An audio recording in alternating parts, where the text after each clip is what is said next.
السلام علیکم ورحمت الله وبرکاتو. هیله لرم چې روغ او جوړ به یاست.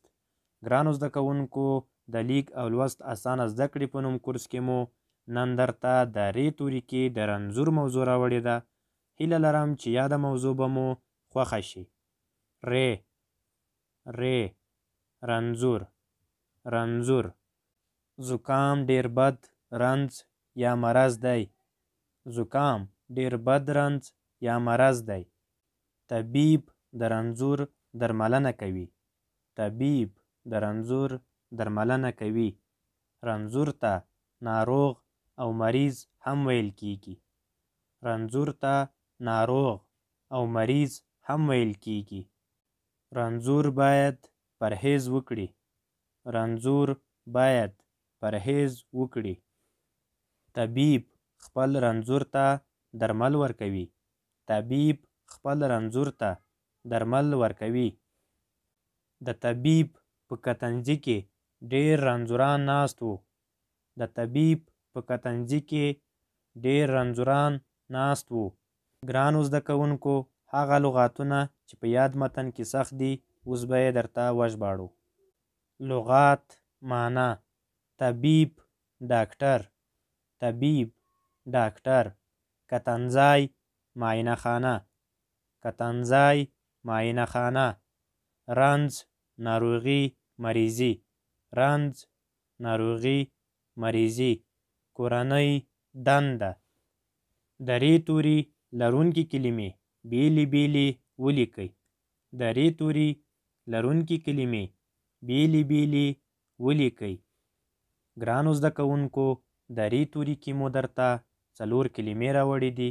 لومړۍ کلمه به زه درته د تورو په شکل ولیکمه، نورې 3 به بیا تاسو جوړې کړئ. ډیر. د ډیر کلمه چې کله د تورو په شکل لیکو، ډال ی ر، دا 3 توري چې سره یو ځای کړو ډیر کلمه ترې جوړیږي. ډیر. ډال ی ر، دا 3 توري چې سره یو ځای کړو ډیر کلمه ترې جوړیږي. نورې 3 کلمې روژه، دریم، فرض. دا 3 کلمې به تاسو د تورو په بڼه ولیکئ.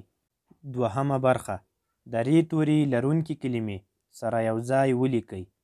د ر توري لرونکي کلمې سره یو ځای ولیکئ. ګرانو زده کوونکو، تاسو ته مې 4 کلمې د تورو په شکل راوړې دي. لومړی کلمه به زه درته ترې جوړه کړمه، نورې 3 به بیا تاسو جوړې کړئ. پ واو ر، دا 3 توري چې سره یو ځای کړو پور کلمه ترې جوړیږي. پ واو ر، دا 3 توري چې سره یو ځای کړو پور کلمه ترې جوړیږي. نورې 3 کلمې رشید، فریده، ارمان. دا 3 کلمې د تورو په شکل لیکل شوي دي. تاسې به ترې بشپړه کلمه جوړه کړئ. ګرانو زده کوونکو، نن مو تاسو ته د ر توري کې د رنځور موضوع راوړې وه. لومړی مو درته متن تشریح کړو، ورپسې مو هغه لغاتونه چې په یاد متن کې سخت وو وژباړل، او همدارنګه په کورنۍ دنده کې مو درته 4 کلمې راوړې وې. لومړی کلمه ما درته د تورو په شکل ولیکله، 3 مو تاسو ته کورنۍ دنده درکړه، او همدارنګه په دویمه برخه کې مو درته 4 کلمې د تورو په شکل راوړې وې. لومړی کلمه ما درته ترې جوړه کړله او نورې 3 مو تاسو ته کورنۍ دنده درکړه. هیله لرم چې یاده موضوع به مو خوښه شوې وي او د رنځور موضوع ځان سره 10 ځله تکرار کړئ ترڅو په اسانۍ سره وکولی شئ لیک او لوست زده کړئ.